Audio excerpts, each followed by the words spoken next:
You're listening to another episode of Rival and Queen. I'm Ashley. And I'm Sarah. Hi, Sarah. How are you today? I'm so happy to be with you on this beautiful Thursday. Happy Thursday. I know. The weeks are flying. It's just a crazy week. We have a holiday, Canada Day this week. So I feel like it's a bit of a... Happy belated Canada Day to all those Canadians out there. We love you guys. Yes. Yes. How are you making out, Sarah? I feel like your energy from afar is so off right now compared to week to week. It's usually like up here. I'm usually like, way above my eyebrows and energy level. I don't know if I'm getting sick or if I'm just tired from socializing, but I feel like I could nap all day today. Yeah, well, that's okay. You've been busy. And I think that there was a weird transition for people from not seeing anyone, staying inside, not literally going to a restaurant, coffee shop, and then boom, everything's kind of somewhat back to normal. So back to normal. And I'm so happy for it, but my body, she ain't ready. Baby steps. You need like a cottage vacation or something where you're just like chilling. I know. Relaxing. Today I did yoga and I was like, you know what?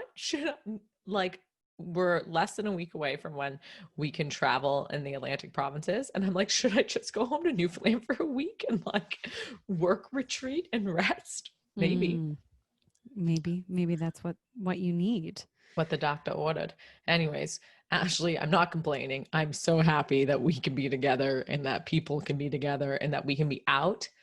But my God, my immune system, I just need a nap. Oh my goodness. You need to get yourself in a good sleep routine. I think that's what my head tells me for you, Sarah. Not that I'm a doctor. I'm rolling my eyes. I know you hate my sleep routine. I'm sorry, Ash. I try to do good. I'm not even speaking normal English today. So anyone listening, guys, I love you. I'm gonna do good. I'm so sorry. Sarah, do you know what I did for the first time in months today? Tell me. I went to the mall. Crazy. How was it? It felt amazing. I felt like I was so happy. I actually wished you were with me.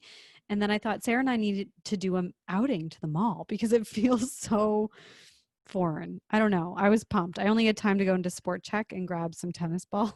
So God love you. It wasn't very exciting, but yeah.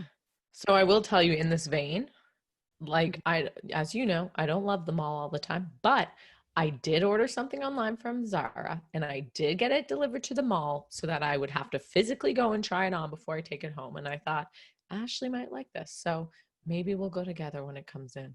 Mm-hmm. I don't love it either, but it feels good right now because it's just so foreign. So fresh and new. Guys, if you're listening and you're doing things that are fresh and new, tell us what you were so amped about. Please, we would love to hear. And then also, if you're like me and have this newfound social tiredness, please just tell me so I feel better. Ashley, we had a hot dog. I want to say party. It was not a party. We had less than 10 people there, but it was a hot dog barbecue. Mm-hmm. I actually counted at one point and there was 9 people just to make sure. And it felt like a party though, with 9 people all together. Oh yeah. We were, guys, I highly recommend this. So we were inspired by Jess Eman, who we had on the podcast, a few months ago. You can go back and listen to her episode. Jess is a food photographer and food stylist, and she works with the Canadian Turkey Association, I think, and made these amazing looking hot dogs on her Instagram, Eat with Jessie. And there was chips and sour cream and caramelized onions. And there was a Hawaiian dog. Bacon. We were inspired. So we had to recreate it. And let me tell you, I think we went through 32 hot dogs. It was amazing. It was a huge hit. I'm highly recommending this as a summer barbecue theme. I think that we almost overdid it that night. Well, I did. We had hot dogs and I don't even really like hot dogs. I've seen how they're made and I think that they're disgusting, but these are turkey dogs, girl. Doesn't matter. I feel like it's still the same thing, but I could have actually just have taken, Sarah, all the accoutrements, let's say, and Accoutrement. put it in the bread and just ate it like that and also have been super happy, but I didn't.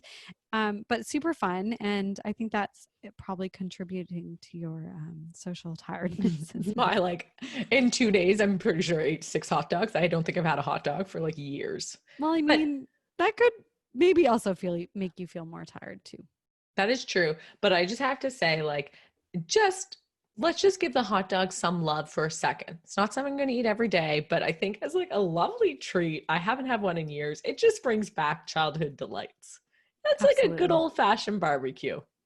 Absolutely. I agree with you. Lots of summer fun. Lots of barbecues coming. Sarah, gear up. July is Oh just God. starting. Let me schedule a daily nap and then I'll be ready. Everyone, we hope you have lots of barbecues in your future. Ash, we also did something new today. Do you remember? No. Well, we went to lunch with Taylor Crosby, who we had on the Oh, podcast yeah. last week. Well, I mean, going to lunch is new. I see what you mean. I was We like, got to meet we haven't seen any, for everyone listening, we haven't seen any of our podcast guests in person since maybe even February. end of February because I was away in Florida. And when I Yeah. returned in isolation, we did one remotely. I guess Yeah. that was the last one you would have done, Sarah, with Two Crows, the beginning of March. And everything we're doing remotely, and we kind of like it. It's great. We And now do. we have these dope YouTube videos. If anyone's watching or check our YouTube channel out, you can see our guest and see Sarah and I and hear our conversations. Totally. But like, so let's be real. For 4 months, we haven't met any of our guests in person. So today was the first day that we went and we saw Taylor. We had lunch with her. And I have to say, I love doing remotely. Oh, what Well, we should, went to, it's coming to me. We went to dinner with Tay last week. that's right. We did see Tay last week So too. we love you, Tay, and thank you for meeting us. But you're right. This is a new thing, Sarah. This is new for us to meet our guests in person. And I think, although I really do love doing the podcast virtually because we get to talk to more people and we get to record our conversations, which is super fun. I've been like missing meeting people in person. I love everyone we get to have on the podcast, and it's just so fun to meet them. And so we had a great lunch outing, and my heart is happy. Me too. I feel you. It was a great day. And if anyone was wondering, if you listened to last week's episode with Taylor Crosby, I went on about whether she was going to let me hug her. We did, I got the approval and she let me get a hug. I know you were on the edge of your seats, everyone. Oh no, that was really nice. Ash, before we dive into our episode this week, we have one other piece of news for all of our loyal listeners. We love you guys. Mhm. And anyone who's new here, we love you too. We Thanks for we happy to listening. have you. Yeah. We're going to take a break, Ash, in the summer, right? A short break, a very short break, a pause. A pause, if you will. For everyone listening, we're going to take 3 weeks off. And in those 3 weeks, we don't want you to think we're just kind of tossing you out to the wind. I don't know if that's a saying, but in that break, we're planning and scheduling guests to come back in September with like a bang. Yeah, And season two. what we're going to call season 2. But in the interim, we've already started planning episodes and topics and guests we want to have on for season 2. So if you have any ideas, or if there's any topics you want to learn more about, if there's any people you want us to talk to, please tell us. You can DM us on Instagram. You can email us, rivalandqueen@gmail.com. Comment on this YouTube video. We'll be taking a read. We'll be following everywhere. So just tell us what you want to see, and Ash and I will dive in. We always love hearing from everyone and getting their input. And like Ashley said, we love you guys so much, and we're so thankful that you're all here listening to us. Yeah. And as Sarah mentioned, we will be taking that time to literally plan so many upcoming things. So stay tuned. We'll be very active still on social media and kind of give you guys some teasers along the way. And don't worry, we're still here with you all of July. We're just giving you a heads up. If there's people you want to hear, let us know now. We're planning. We planning. All right, Ash, who do we have today? We have the lovely Jen Warrington, who I've actually known. She's been a family friend of my husband's family for a very, very, very long time. And Jen has always been in recruitment, specifically for various massive companies. And only recently she's doing her own thing. And she calls herself the career matchmaker, which is super cool. Oh, I So love that. I know. So she really thrives on helping people kind of tap into what they're passionate about, and not necessarily always what your background is. It's like, what are you actually really into, and how can you potentially make that into a career? So she shines some light on a cool perspective, kind of taking that corporate route and now helping people kind of find their career love. Ooh, I love that. I had such a great time talking to her. And I think it's so pertinent because I know, we're in Canada, at least we're coming out of COVID and things are starting to open up again. But I think it was a really unique experience, especially for some of my friends. They've never been able to work from home. For a lot of people, it was a pause in their regular schedule, and they really had time to reflect on their careers. And you're seeing a lot of people are, considering making changes, or really starting to learn reflecting on what they like about their job, or considering if there's ways for them to start working remotely more. So Mm-hmm. such a timely time to have timely time. It's a timely The time. timeliest time of all. Of all. It's such a great time to have Jen on, because in this episode, like, she explains so many things. First of all, she talks about how to kind of navigate Wow. a You career drummer. change. I know.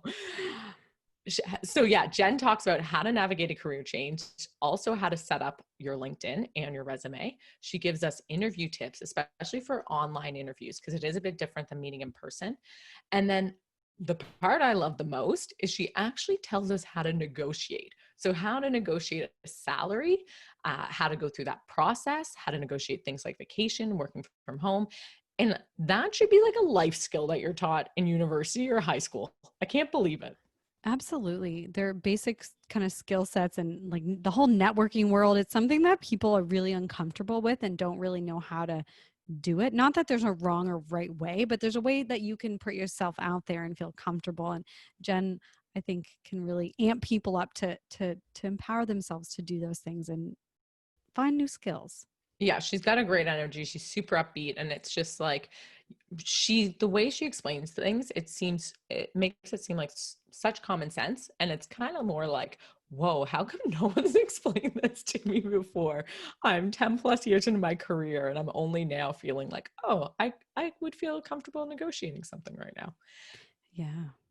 I do want to add one other fun fact. So I also, as I think I've mentioned on the podcast before, but if you're new here, the past year and a half, I've been working on like a gender diversity pledge. So it looks at how women work in workplaces and how they go through hiring processes and things like that.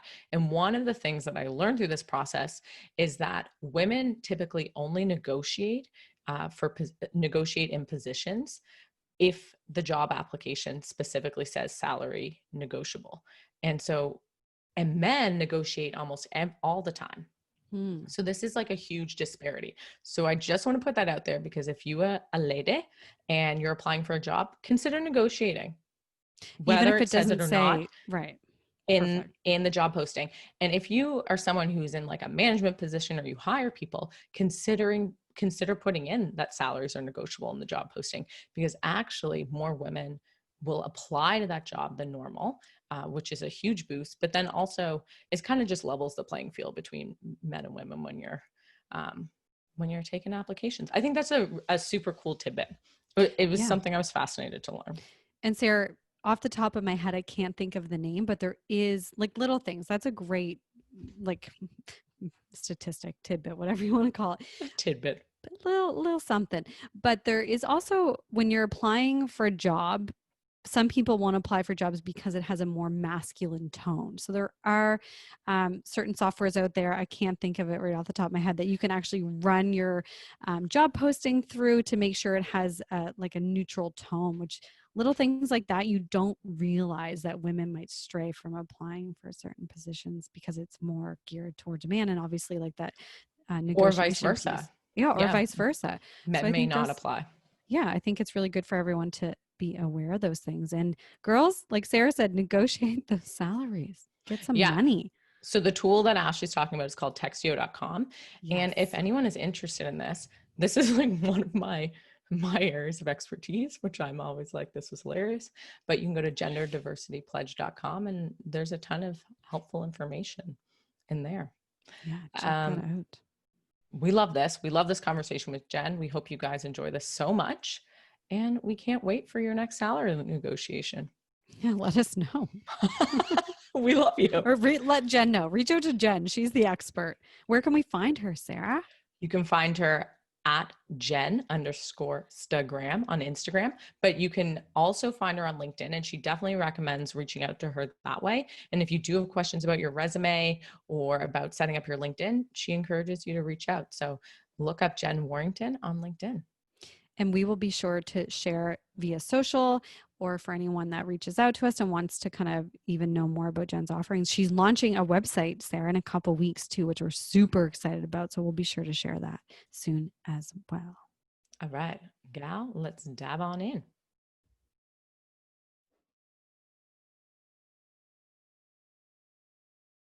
Canada is now reporting that there are more than 3 million jobs lost since the pandemic has started, which has created a very challenging job market for job seekers. So, here to give her take on the changing times and finding your next career is career designer, matchmaker, and career specialist Jen Warrington. Welcome, Jen. Thank you. Thanks for having me, guys.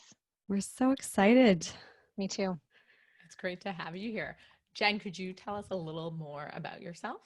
Yeah, absolutely. So I have been in the hiring recruiting field for almost 14 years. I started in agency world as a recruiter, or actually in doing sales, and then moved into a recruiter role. So it was very much, feet on the street and going out and finding companies that needed help with their hiring needs, and then and bringing that back in house, and then having an individual, find the talent that was required, and eventually organically transitioned into a recruiter role, and have been in that for the last 14 years, which coming with that comes a lot of candidate preparation. So helping people with their resumes and how to prepare for an interview, and really coaching them through that process, which also happens really organically. And so from there, I've since left my full-time employment after almost 10 years, and the recruiter became the recruitee in a sense, as the result of a restructuring, and decided that this was the time for me to go on my own and take all of the knowledge that I have to be able to help other people.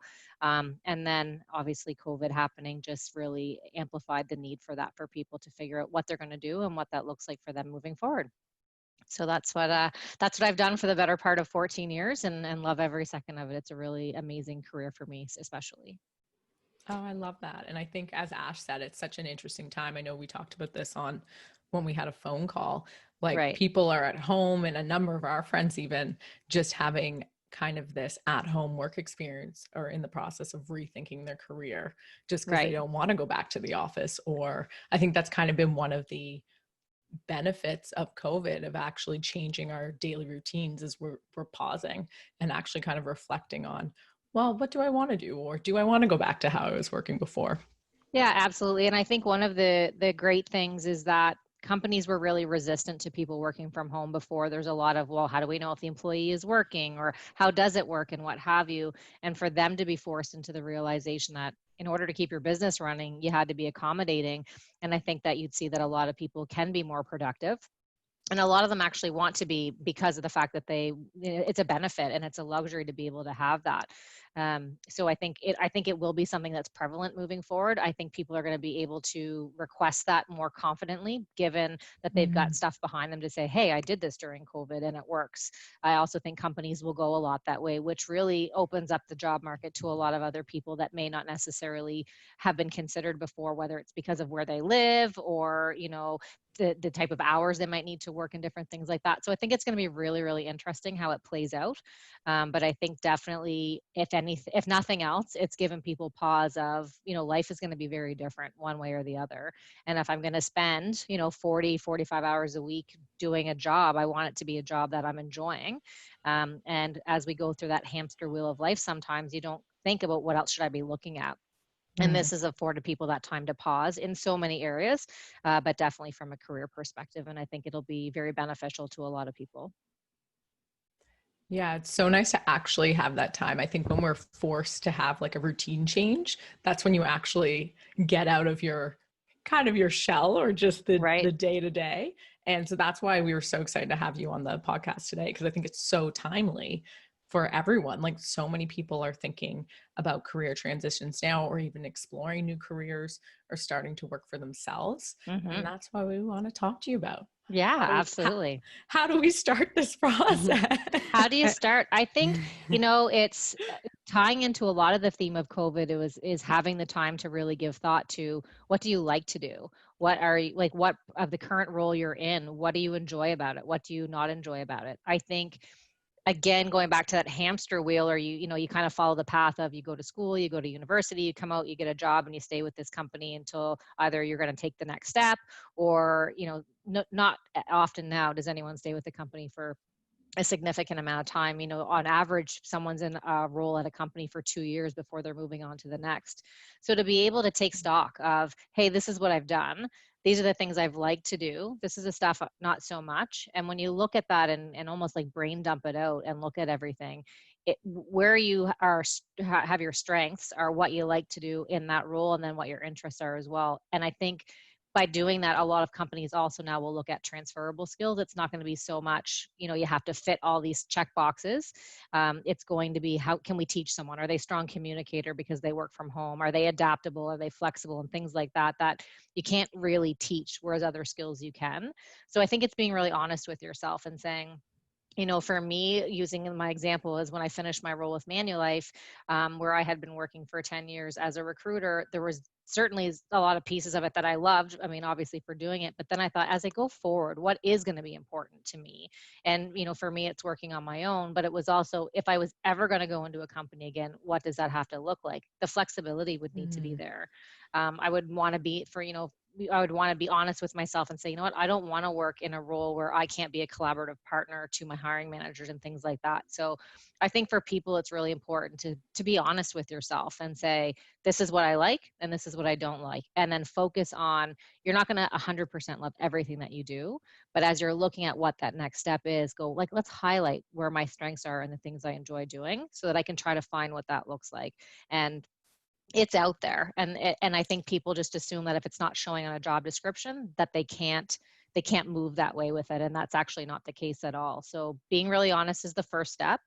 And potentially having conversations with your current employer of, hey, this is an area of interest for me, or this is, something that I'd like to pursue moving forward as we look at what the world is like, after COVID or what have you.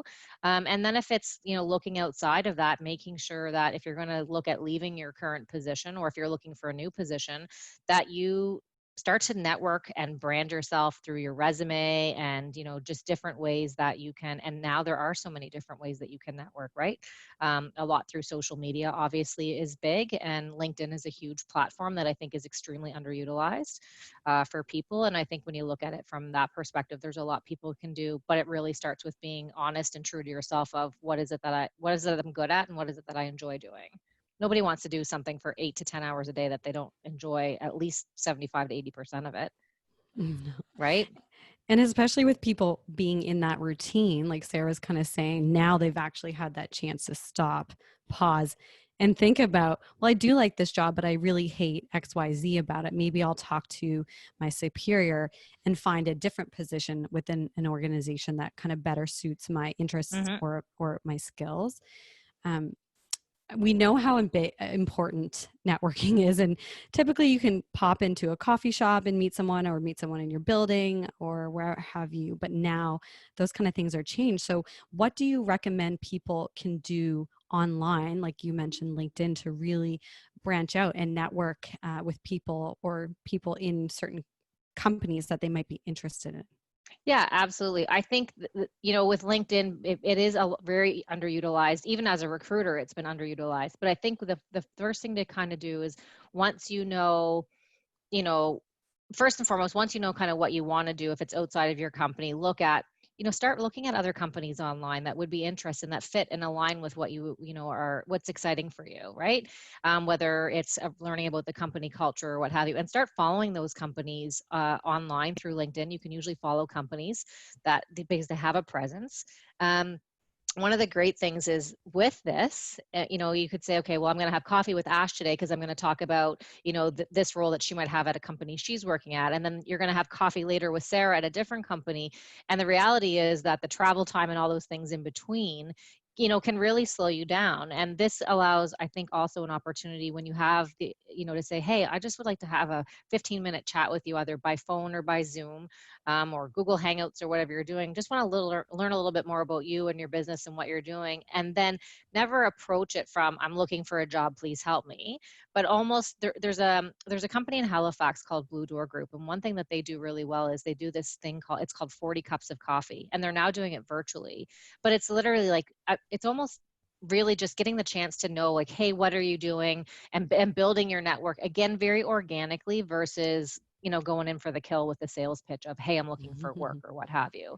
So I guess my 3 tips for LinkedIn would be, start researching companies that might be of interest to you. Maybe it's that you want to work for a local company. Maybe you want to work for a global organization. Learn more about those companies. The internet is amazing for that, to give you the information. But again, being able to follow and see what's happening through LinkedIn, and then start building your network around, if you identify company XYZ is where you think you might have, might be a good fit for you, they might have roles that are of interest to you. Start looking at some of the people that work there and adding them in your LinkedIn. 95% of people will accept an invitation from you to connect.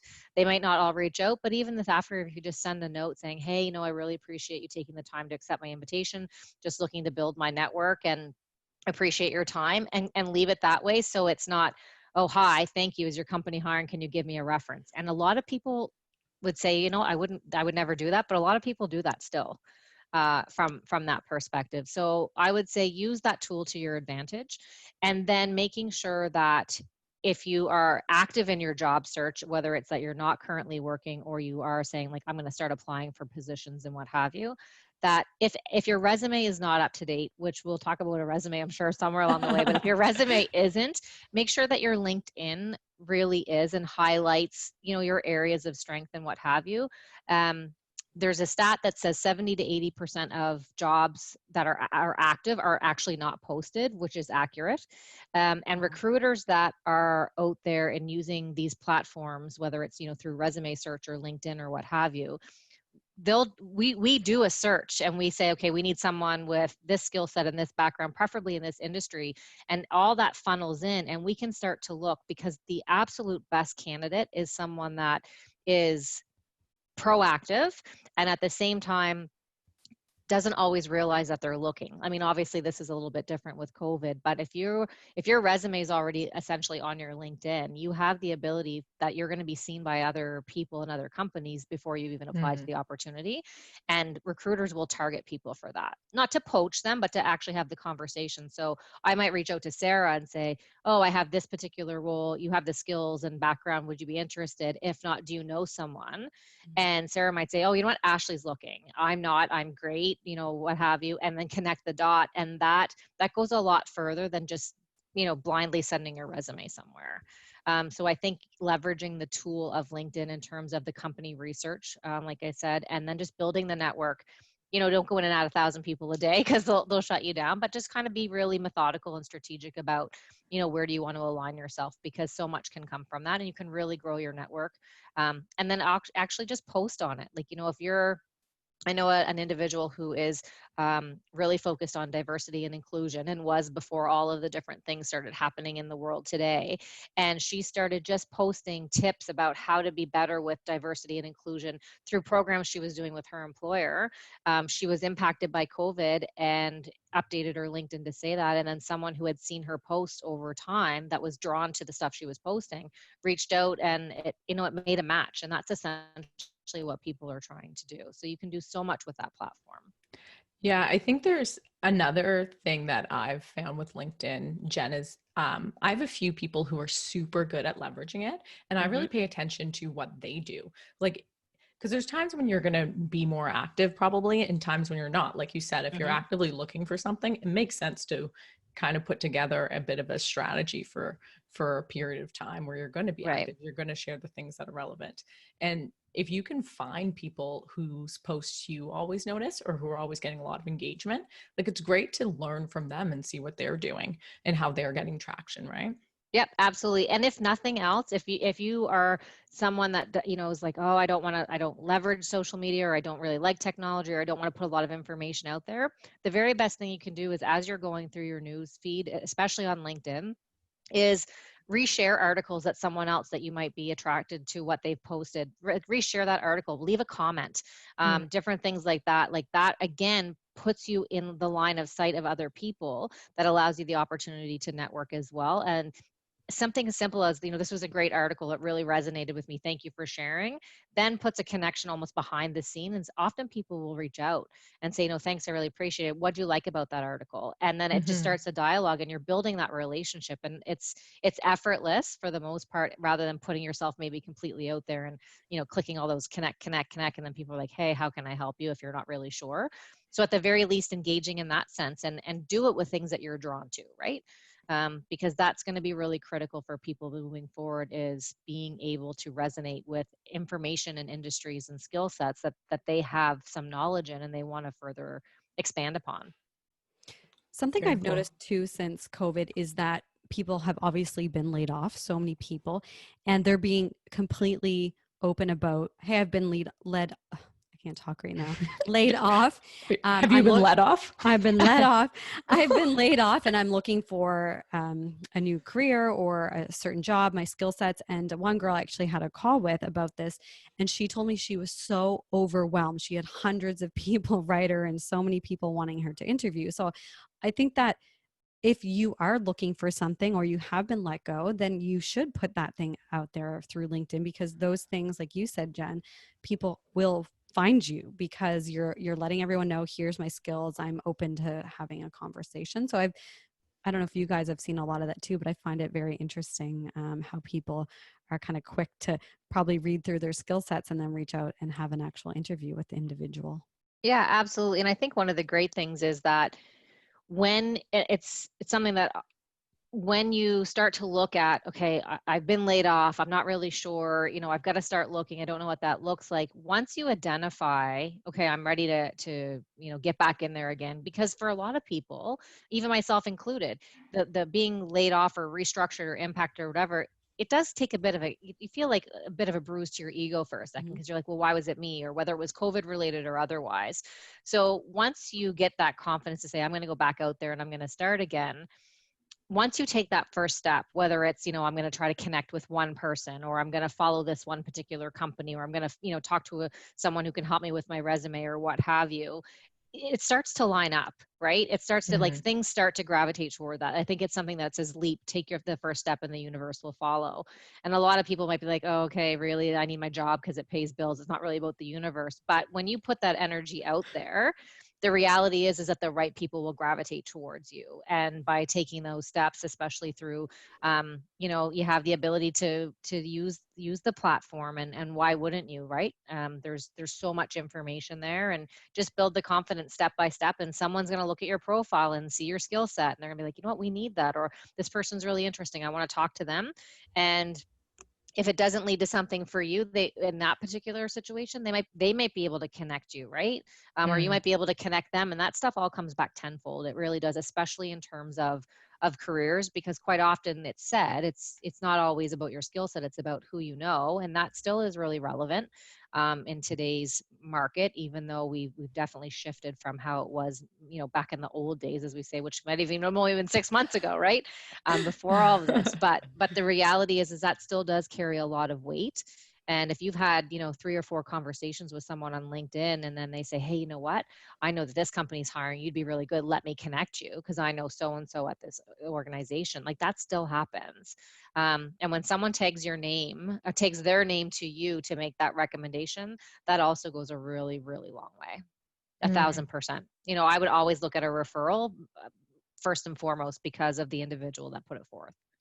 Totally. How does it change how you're networking on LinkedIn if you're not looking for a job, but if you're looking to create a company? Like to start your own business? Yeah. Yes and no. I mean, I think the difference would be that you probably would want to align and network with other entrepreneurs, probably somewhat locally initially, because there can be, a lot of opportunity to work with other individuals, even just in terms of advice or, hey, I want to pick your brain on something or what have you. So, I mean, definitely from that perspective, that would be a little bit different because you're not going to be asking that individual for a job, right? You're going to really, how can we potentially help each other? And then how can it be of something just to kind of expand that each other's networks and things like that. But what I think would be the same is the engagement piece of it, like really going out there and going, hey, if I'm self-employed and you're self-employed and I know you're highly engaged on LinkedIn, I want to reshare your stuff. I want to make a comment. I want it to kind of push it out there because collectively you might have a network of only say 300 people on LinkedIn, and one other person that likes it or reshares it might have 10,000, and then it's pushed so far out that so many great things can come from it. So I think the engagement piece stays the same in terms of that, but the strategy around who you would connect with would probably be different because of the fact that you don't want to be an employee for someone else. And then that can also, again, depending on who that individual is that you're connecting with, and really not limiting yourself to either the industry that you're in. So for me, for career coaching and, helping people find jobs with companies and what have you, it's best for me not to limit myself to only networking with other recruiters, right? I really want to be able to cast that wide net and do the same. So be industry specific, in terms of whatever your niche is, like going back to, like, I don't know, like let's say someone was going to start, a web design or graphic design. Obviously, like network with those other individuals that can, be a resource for you. At the same time, push yourself outside your comfort zone to network with other people, other small business accountants or, branding specialists or different things like that that can help you. And then really just continue to grow that network because then referrals come from that as well, right? Versus the actual job opportunities. Networking is so important. It really is. And it's something that it's not a skill that we're taught. It's not something that, you go through school being taught, any of these different things. Like, I don't know at any level where that is. And then you're thrown into the fire and then you're in a situation where we are right now. And if you're not comfortable networking, who does it for you? But who better to do it for you than you? So it is really, really important. And sometimes nothing comes of it, but then something it's down the road and there's usually something and a little nugget in there for sure. And it always works both ways because you can always help the person can always help you. It's definitely a relationship building experience. Absolutely.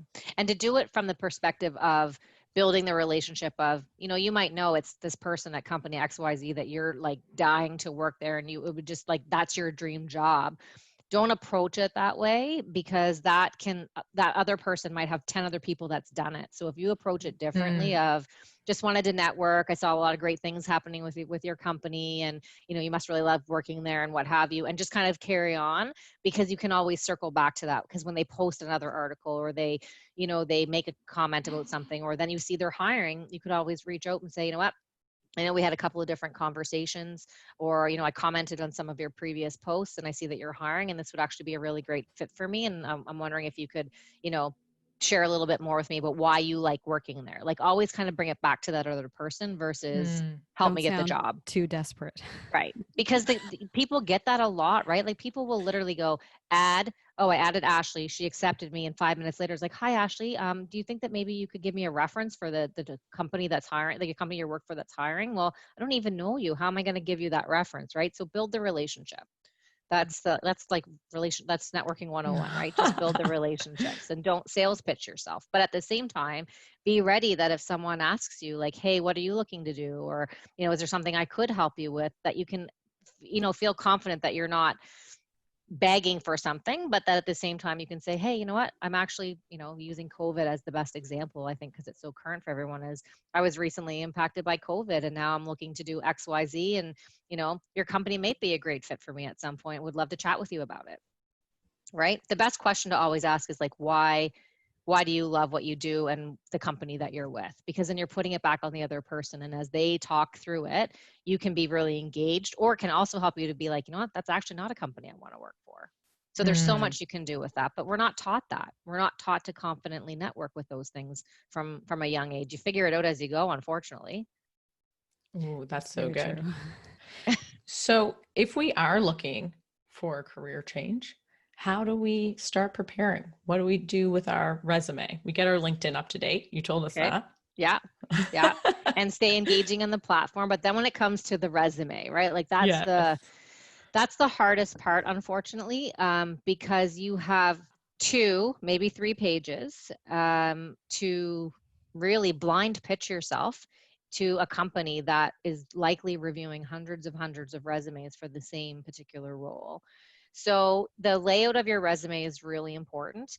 There's an order that your resume should go in, and it's, everyone has a different perspective on, oh, I'm gonna add a picture. Don't ever add a picture. That's rule number 1, is don't add a picture. But a lot of people do it, but it's keep it really succinct in terms of like who you are, how do I get a hold of you? And then have a profile section that doesn't identify the position you're applying for, but really identifies who you are and the skills you have that it would relate to the position. So if you are a web designer, don't put, I'm applying for the web design position at this company as your profile. Talk about, what, I'm an X amount years experience web designer, specializing in, whether there's a specialty or certain software programs, and really 3 to 4 sentences around you and what you do and who you are in that profile really will capture attention quickly. And then moving into laying out your professional experience, current, going back. If you're at the age like I am, where you've worked for 20 or 25 years, you really only have to go back your last 10 to 15. And really highlight that, right? So if I was doing my resume right now, I would highlight the company that I was at for the last 10 years and my achievements and my accomplishments there, and really trying to quantify. So I would say, hired X amount of people over, a 12-month period with X amount retention rate, to really show that not only am I hiring these people, I'm keeping them inside the organization. And then I would do the company before, because it would have been within the 15-year window. But then after that, I would literally only list a company name and my title and how long I was there for. And then my education and certifications and what have you, because the sad part is that your resume, when you receive it and it is reviewed by a recruiter or a hiring manager or an owner of a company or what have you, they make a decision within 10 to 15 seconds whether or not they're going to reach out to you. So as much as you can really get on that first page about the most recent experience you have is really critical, because otherwise it can be potentially overlooked. And and being honest, if there's a 4 or 5 page resume that comes in, it doesn't really get the look it should, because it's not condensed enough. Like, let's really highlight those pieces, which again, we're not taught to do these things, right? We download a template through Word, or we find something you can even buy resume templates on Etsy and different things like that. And it still doesn't teach you how to really best showcase and brand yourself, which is essentially what you're doing, is you're branding you from that. So it's really taking the time to look at, what have I done? What do I like? So, I always say to people, brain dump it, like write it out. Like if you were in a role for 2 years, what projects did you work on? How many people, like if you were say a supervisor, how many people did you supervise? Like just really go through all of that and highlight anything and everything you can think of, and then go, okay, of the 20 points I just wrote down, what are my top 5? And then how do I make sure that they're quantified? And if they can, using a sales representative as an example, if you're showing that quarter over quarter you're exceeding targets, you want to show, I exceeded target by 20%, by 8%, so and increased revenues by X. Like, people want to see that. They don't want you to regurgitate the job description, right? Because how you operate in the role would be very different than someone else. So like, let's show that. So I think it's a lot of time really just reflecting, which can seem like a lot of work. One thing that I've done when I've had career coaching clients is done a Zoom call and sat with them and said, just tell me everything. Tell me what you like, what you didn't like. And I ask probing questions, and I take a lot of notes and say, like, what part did you love? And when they say what they love, then I'm able to condense that for them and ask other questions, so that if they are applying to a role, using like diversity and inclusion as an example, we really focus on highlighting those pieces, because that's the area they want to be in.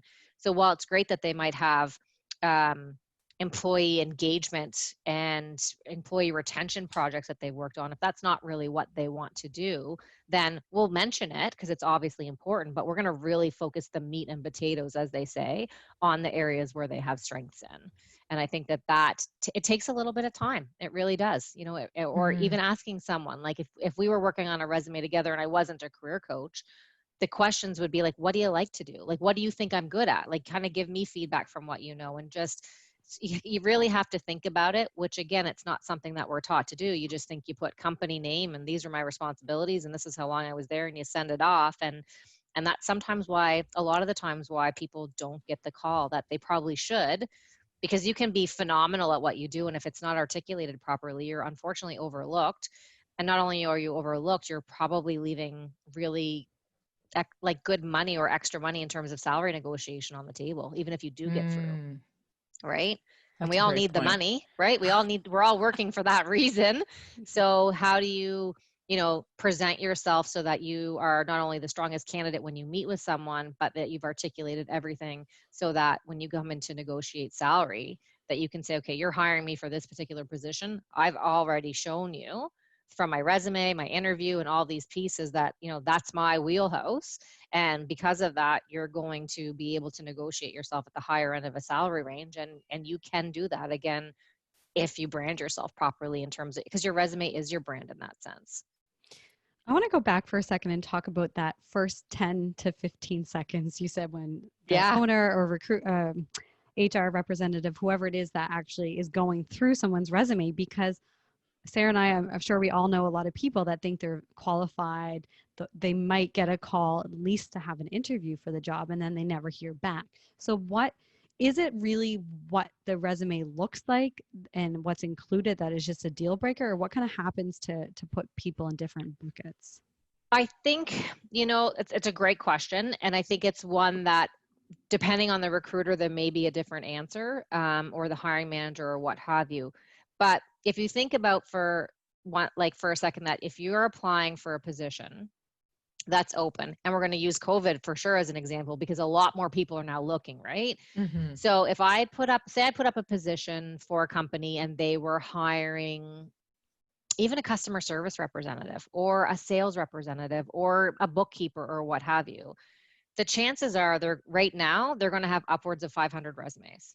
Wow. So even if 450 of those 500 resumes are not qualified in any way, shape, or form, you still have to go through them because you don't know, right? So as someone's opening and looking at a resume, it's what information can I scan quickly to say, do I want to continue? So using an example of a bookkeeper, and if I know that my job posting has said they need to be able to use QuickBooks, Wave, and Simply Accounting, take the job description and make sure that some of those initial buzzwords inside, whether it's the programs or the skills, if you have them, highlight them so that when I open that up, I see it's like, oh, I'm a 5-year bookkeeper for small business and I've used QuickBooks, Simply Accounting, and Wave. I'm going to keep going because I already know that that's what I need. So the other thing that's really important is when you do your resume and you send it off, when I send it to you, Ashley, as company number 1, and when I send it to you, Sarah, as company number 2, for 2 very similar positions, I still need to tweak my resume a little bit. I can't just send it off, right? I can't just be like, oh, it's done and it's on my desktop and I'm just going to click and apply, because you're not going to get the call, right? Because if you need Wave and Simply Accounting, Ashley, and then you, Sarah, need QuickBooks, well, if I send you my resume and it says that I've got Wave and Simply Accounting, you're like, shoot, I really wish she had Wave. You're not going to look any further because it's already there, right? So it really is 90% of it is always going to stay the same, but there's the other 10% that you're going to have to spend the time. And again, that's frustrating for people, right? Because who tells you that? Remember, probably not you guys, but when I was younger, you printed off 20 or 30 copies of your resume and you went everywhere and you handed it out. You didn't change it from one spot to the other. Right. Now you have to, right? And who teaches us this stuff? I think that's a very common thing that people just have that in their drive or on their computer and they just kind of fire them all off. So I think that's a really good tip for anyone listening that is thinking about various different careers or applying, to make sure you customize some of the skills that you may have. Yeah, absolutely. And when you're doing, if you're sitting at your computer and you're doing your job search and you're saying, okay, I'll use the example of like a front end developer or a full stack developer, right?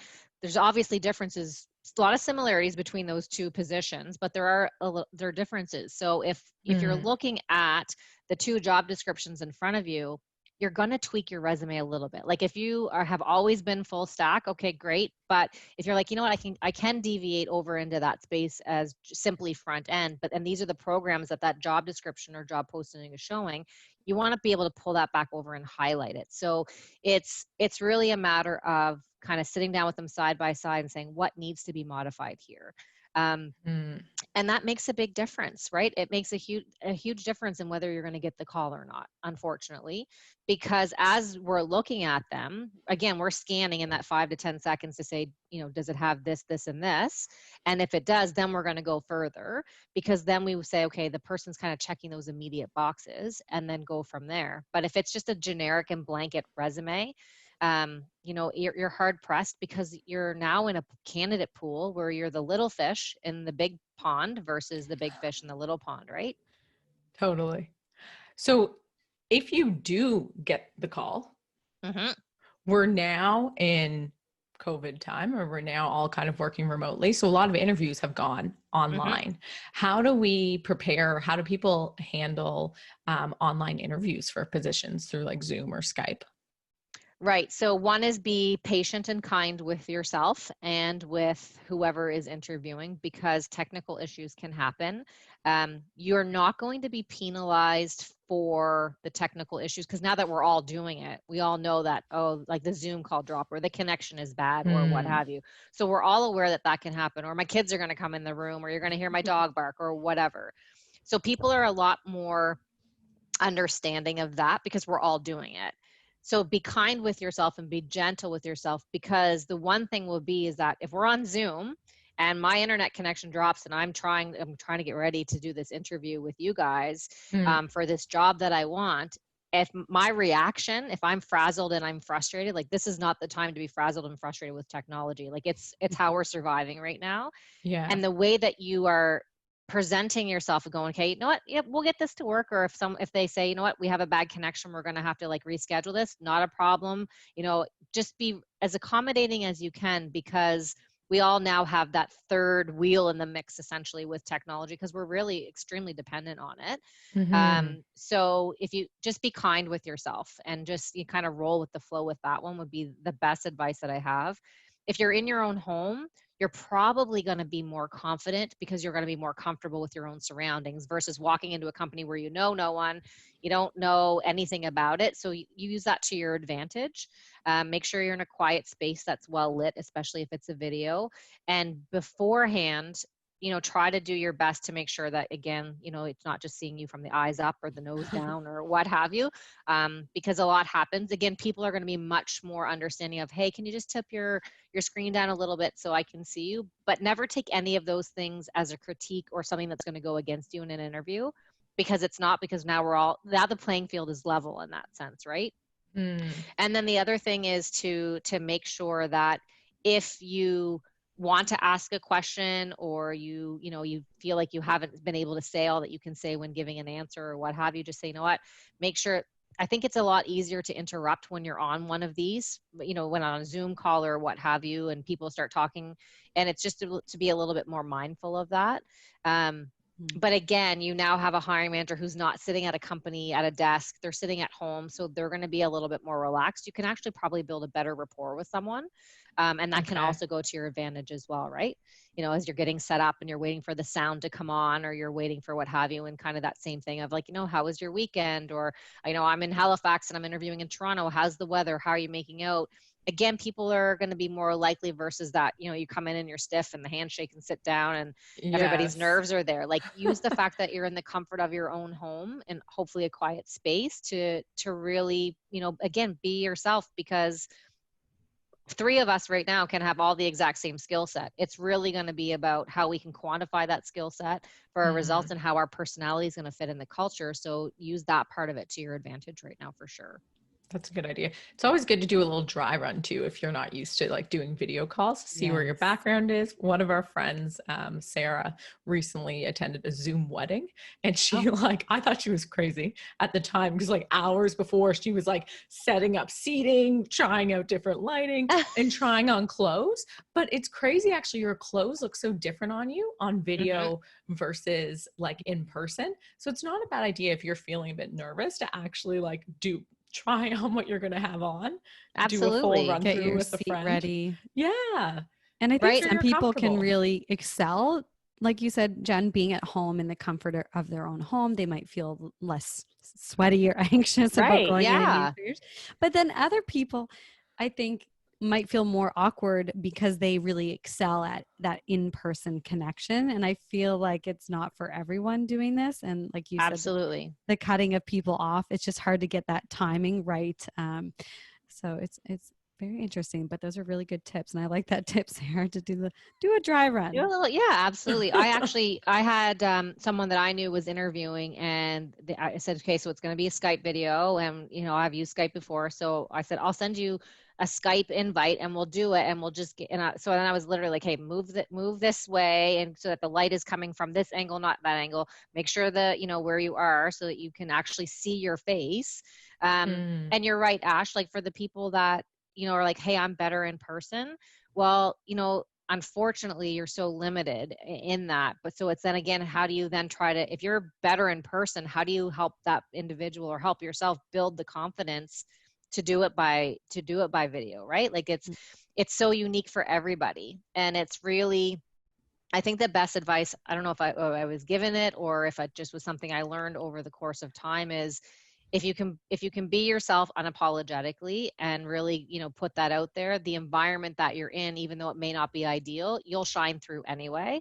And even if your strength is in person, you're going to get that opportunity eventually.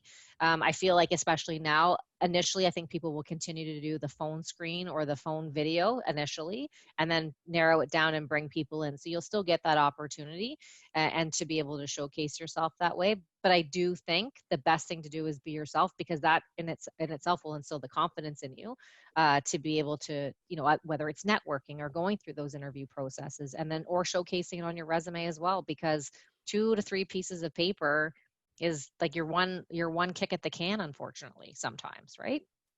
Absolutely.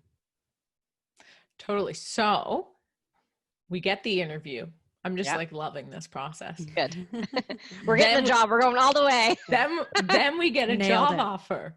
How Right. do we negotiate? Give us the negotiation tips from I like a love these. recruiting expert, because I feel like no one knows what they're doing when it comes to negotiating. And again, when are you taught this, right? Like this is like, when are you You're taught teaching how us right now. right now. And I love this. This stuff fires me up so much. So you're going to get the offer. And so the recruiter or the hiring manager, whoever is going to call, and they're saying, Sarah, we're going to offer you the position. And, I'll give you some of the details over the phone, and then I'm going to send you a formal offer package. So if that piece happens kind of step by step, if you're given verbal details around salary and the basics around benefits or what have you initially, just say like, that's great, make some notes. Don't try to negotiate in that moment. Like wait until you get the formal offer package and go through. And then what I would say is a couple of things. And a lot of this is a psychology thing, in that when you see what the salary is, hopefully you've had conversations where you can indicate the range of salary that you're looking for. And I'll give a tip on that after the fact. I'll kind of circle back to that. But you should be in the range of what you're expecting. But let's just say, and I'll just make up numbers here. Let's just say you knew the range for the role was $50,000 to $60,000, and you indicated that you were going to be in like 55 to 60, like you were the higher end of the range. You feel you articulated all of that and what have you. The verbal offer comes by phone or by Zoom that they're going to offer you 52. Can be a hard pill to swallow, because you're like, I was feeling really good, like went through all the process, I did all these pieces, et cetera, et cetera. Take it, wait till it comes, and then look at everything, and then make a determination of what are you going to negotiate on. For some people, they'll be like, okay, I wasn't really happy with the salary, but I'd say to move from 52 to 55. Let's say you're like, I wouldn't take less than 55. When you look at the difference of that $3,000, you have to ask yourself, is it worth negotiating that extra $3,000 when it's really, after taxes and spread it over a year, it's maybe $40 a paycheck? Or do I want to try to negotiate somewhere else? Do I want extra vacation? Do I want to, depending on the role, do I want to negotiate for a cell phone allowance? Like different things like that. So what I have said to people, and again, having represented a company, so I'm presenting the offer and then people are coming back to counter, being very transparent and very honest and saying, like, let's pick one. Is vacation more important to you because you like to travel or what have you? Or is it the salary? Or do you want to say, okay, it's not a great salary, I was hoping the higher amount, I'm going to ask if I can work from home 2 days a week. That would be something that I would be trying to negotiate no matter what, for sure, moving forward, because of the fact that we've all proven, for the most part, that we can do that, right? So when it comes in, I would like read through everything, make a list of questions that you have. Most people get stuck on the salary piece and the vacation piece. And for the sake of, say, $3,000 to $5,000, you have to say to yourself, is a $3,000 to $5,000 salary that I'm going to try to counter offer for as important as trying to get an extra week vacation? It might not be. And it's really going to depend person to person. But I often say, like, let's pick one, and what's the one that you don't want to leave on the table? If you were somewhere before that you had 5 weeks vacation because you were there X amount of time, and this role is only 3, do you want to try to at least get to 4, or do you want to have to wait the 5 years and you'd maybe let go some of the money? Again, kind of circling back to when you're having the initial discussions, the hardest part on a phone interview or another interview is the question of, what are your salary expectations? Because then you're like, oh my God, if I say the wrong answer, I'm either out of the running because my salary is too high, or I'm lowballing myself and they're not going to, kind of come where they should, right? So the reality is that a company will know within $5,000 to $10,000 of what their range is going to be. If you came in and said you were like, okay, I'd want 45, and they know that their range is 55 to 60, they won't lowball you, right? Because they've got budgets and stuff set up of like what they can offer for money. So you're probably going to come in and it's going to be great for you because you're probably going to come in higher. If you say it's 60 to 65, they should be honest enough to be able to say, you know what, our range is only 55 to 60. So you'd probably only top out at that, like the really high end. Then it's up to you to self-identify. Is that going to work for me or not? If you say that you need to make 80 and that role is only offering 50, then again, they're going to disclose that so that you can self-identify, because nobody's going to want to waste anyone's time at this point, right? They want to make the right hiring decision. So the right answer, in my opinion, to the question of what are your salary expectations is simply to say, without disclosing where I am currently, I'm within a range of this to this, and happy to discuss further. So if you know that you're making, say, 50 and you want to be moving up, then you just say, like, I'm in the 50 to 60 range, right? Because nobody wants to go back. And quite frankly, with the experience and skill set and time people are working, you shouldn't have to go back, right? From that perspective. So that by the time the offer letter does come in, you should be in line, give or take, $5,000 to $10,000 where you want to be, and then to negotiate. But then it's really looking at their entire compensation package, and benefits counts as compensation. Vacation counts as compensation.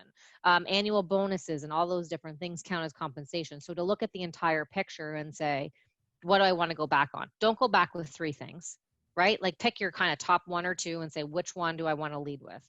And again, it usually comes down to salary and vacation. I do think so now people will say, I'd like to be able to work from home because in my last job I did, and I did well with it. Or now that we're re-entering our jobs and we can go back to the office, having a conversation with a manager and saying, I really love my job. I'm happy we made it through COVID.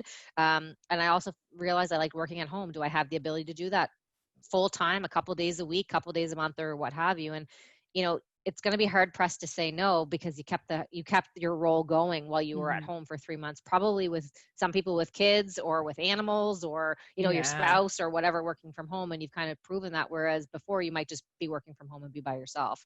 So my biggest tip is to know which one you want to go back with, and don't go back with all of it, because the reality is that they're not going to be able to give you all of it.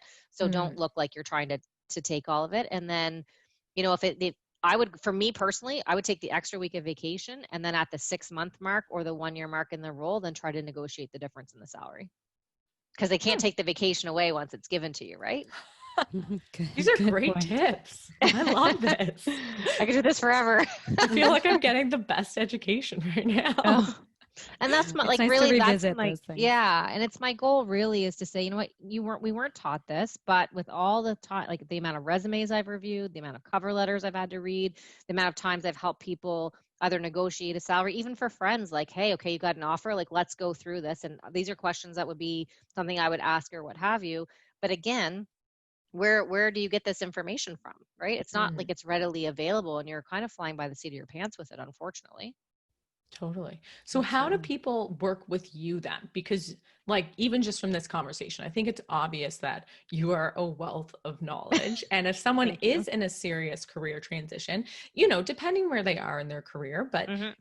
if they do want to make, a really big change, it's probably worth working with someone like you, who, I love the career matchmaker. I think Me I too. love that title.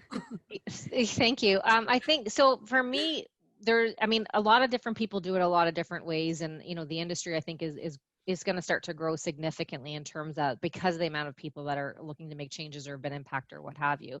For me, there's a couple of different things that I am doing and kind of services that I'm offering. And it's, you can sit and I have conversations with everyone to sit down and say, like, let's look through, should you be making a change? Where do you want to go? And what does that look like? And then do we build a plan for that? Or is it that you just need, your resume dusted off and have someone to have a look at it and make, give you some feedback? I did a post on my LinkedIn back in, I think, September, where I did that. Hey, it takes 10 to 15 seconds that a recruiter makes a decision. And I kind of listed out this really long post on LinkedIn and said, happy to have a look at your resume and give you some feedback, thinking, I'd get a few. I got 350 something showing up in my inbox. And then I was like, you know what? This is a lot of people and there was, for the most part, everyone needed to make some kind of change. So I always say, you know what? If you want to send me your resume, I'll have a look at it. I might say you need to change the layout. I might say, hey, like, move these couple things around, or, I might change some of the verbiage. Or, like, hey, let's hop on a call and have that conversation. So, I mean, I'm always open to anything like that, because I think it's also really important to just kind of like, have someone, pick your brain. Like, if I was going to do something with interior design, and I obviously can't do it myself, I would want to pick the brain of someone, like, where do I start? Where do I go? Who should I talk to? Right. And just afford that opportunity. And then I've gone full-fledged into, I do everything from just a resume to, like, I've started bundling services with resume, cover letter. LinkedIn profile is a huge, huge one. And then even the interview prep, right? And spending that time and building kind of that out to say, here's a service that to me is a premium service, because if you were to invest X amount of dollars, even just in your resume, it might feel like, oh, I don't know if I want to do that for 2 pieces of paper. But if you have someone behind the scenes, it's going to be like, okay, this is how we're going to tweak your resume so that you're comfortable with it.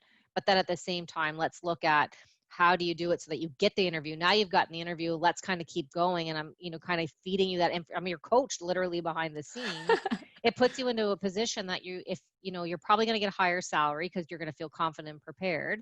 That couple of $100 that it is for you to invest in that comes out tenfold on the flip end of it, right? And then really just doing a lot of, even with other people that are looking at starting businesses and what have you, to sit down and say, like, let me understand your skill set.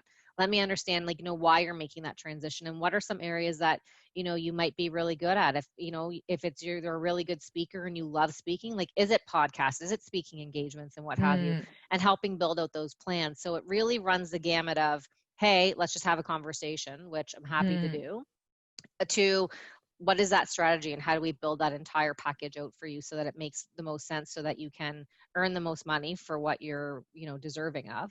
And then on the flip side of it, that you have the confidence to go into those things and be able to ask the right questions and answer them back. Because that's the other thing too, is you're interviewing that company as much as they are interviewing you, right? Because if you know that that's not an area where you want to be, you're better to know that in the interview than 6 months after you might have left another job that you were okay with. And that's happened.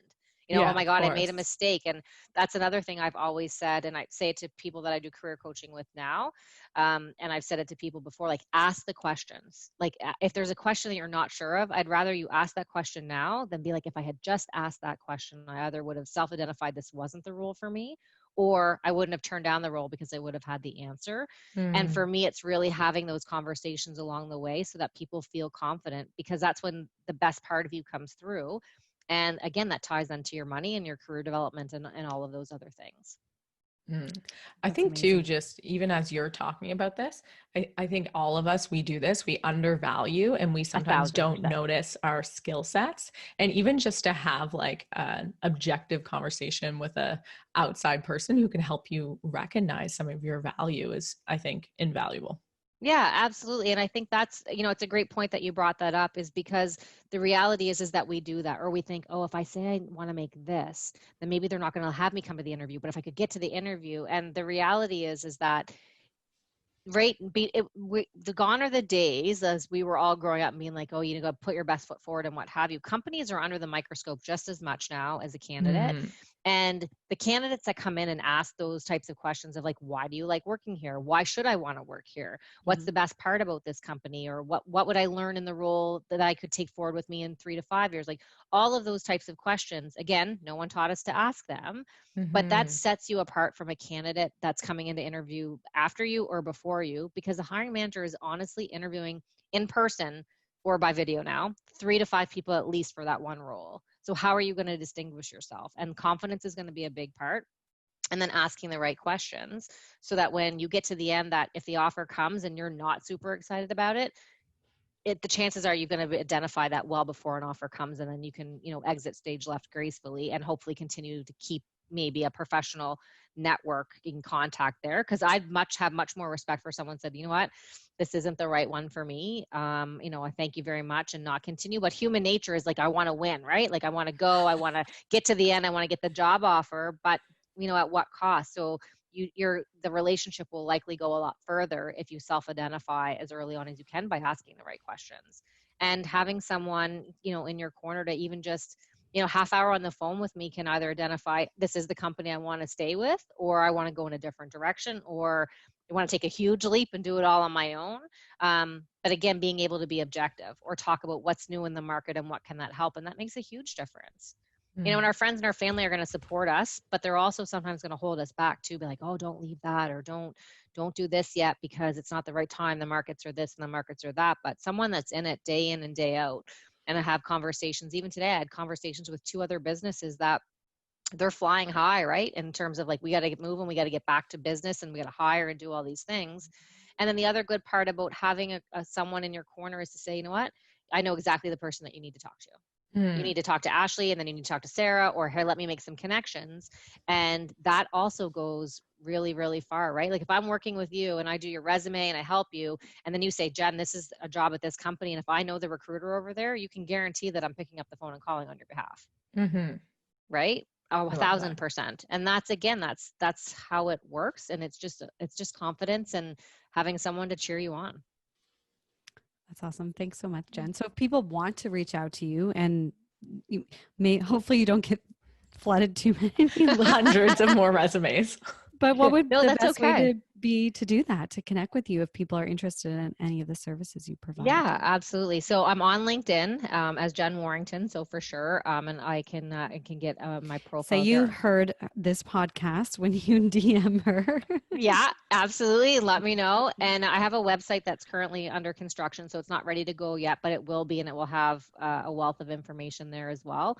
And that's probably going to launch by the middle of July, end of July, where I'm in the process of doing that right now. So right now I would say LinkedIn's the best way to do it, just because I'm there and kind of front and center with that. And also have the ability, then allows me to do a little bit of homework as well, as we're going to continue to have conversations. And even just, some people just want their LinkedIn updated, and they're not even looking at the resume right now, right? But or just be able to give kind of those tips or what have you. So I would say until the website launches, which will be jenwarrington.com when it's ready to go, which I'm super excited about. But before that, LinkedIn is the best way, or even just my email and stuff like that. But LinkedIn, I'm on all the time as well. Perfect. We'll include that in the show notes. Thank you. For everyone to see. Yeah. Before we wrap, Jen. Absolutely. It's our favorite time of the episode.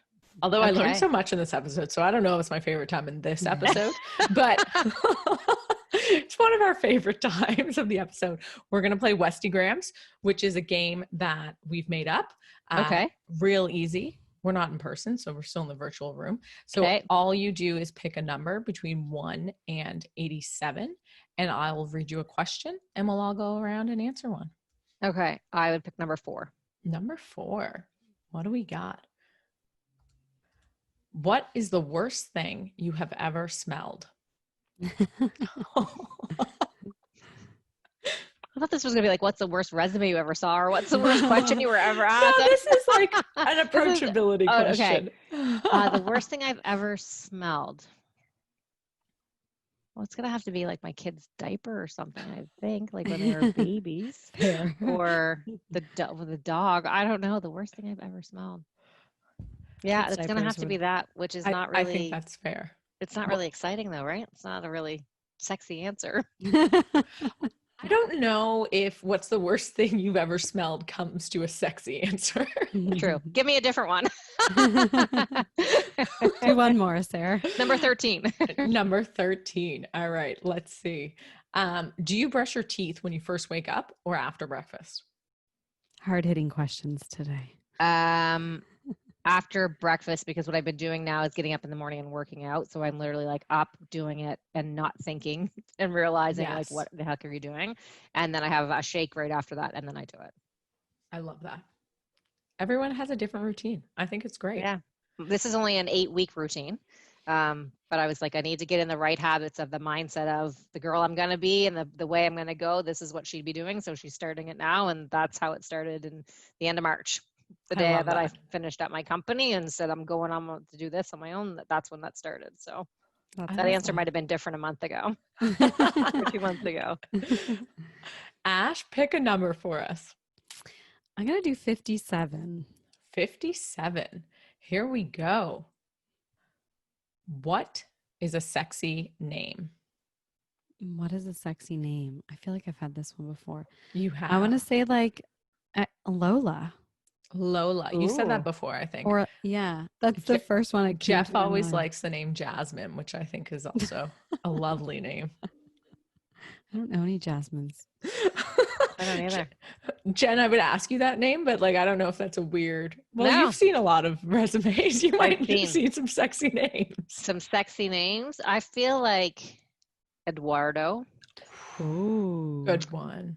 And then for a female, I don't know. I like Jasmine too. All the Jasmines out there, we're giving you a shout out. Woohoo! I'll get a bunch of resumes or LinkedIn connections from our Eduardos before. And some Imagine. Jasmines. Yeah. That's a great name. All right, I'm going to do number 54. What is your favorite dessert? I can never turn down creme brulee ever. I've never had it. What? Yeah. Oh my God. Pistachio creme brulee or plain. So good. We got to get you some. Okay. Well, as soon as I find a good one that you can just like buy, I'll get you one and send it over, Jen. It's so good. What's your favorite Okay. dessert? Mine is, this is really super simple, but it is a Duncan Hines cake mix that my mom made every year for our birthdays. And without fail, like we just did one for Chloe last week. And I could eat that whole flipping thing in the middle of the night by myself in my kitchen. Our birthdays were always mom's homemade lasagna and this Duncan Hines or Betty Crocker cake mix with the canned icing and the whole thing. And that would forever be my default. I love Like that. a memory attached to it too. Yeah. Yeah. You've had my mom's lasagna, haven't you? Probably at some point. I probably have. Probably. Definitely. Yeah. The chocolate cake I would have hoarded, so you probably wouldn't have gotten any of Didn't that. share that with anyone No. else. Oh, you can't beat a good chocolate cake. Sarah and I actually had McCain's frozen Oh. cake on the weekend. Deep and Yeah. delicious. Deep and delicious, which That's was, John's favorite. So good. That's I my kind of John's forgot favorite. about it, but it definitely had a lot of memories, childhood memories. I feel Yeah, like, that one. that's We love true. that. That's true. Awesome. And creme brulee. Okay, I'll have to Pick one look up. at that. Try it out. I can never turn it Is down. that the one where you Ash, scoop what's- the cup and you flip it over and there's like the syrup on the bottom? No, that is like a custard or I forget the name on that one. It is not that because That's not that. I Okay. don't like that one. Okay. Not happening. This is the one with the hard top. You crack it. It's No, got like, okay. it's good. Ash, what's your favorite? We're doing the rounds. Oh, I do like a good cake. I am a cake person, I would say. I don't really like overly sweet things. I like creme brulee, but I don't die for it. I'd have a taste. I do like tiramisu though. Oh yeah. I feel like There we go. tiramisu. Yeah, I would say Tiramisu. that. I love it. We've all got a sweet tooth. Now I'm hungry. Right? Well, thank you Well, so much, Jen. This was so informative and so Oh, helpful. thank you. Just I for hope so. our own reflection. And I'm sure anyone else who is thinking about taking a new career path or updating the resume, you were, Yeah. as Sarah said, a wealth of knowledge. So thank you Thank so you. much. I appreciate it very much. You guys yeah, are great. thank you. This is awesome. Thanks I for learned letting me so talk much. your ear off. Yeah, good. And I get excited Oh. about it. That's the nerdy side of me for this for sure. I could do it for hours and hours and hours. So thank you for I love allowing me that. the opportunity to brain dump it with you.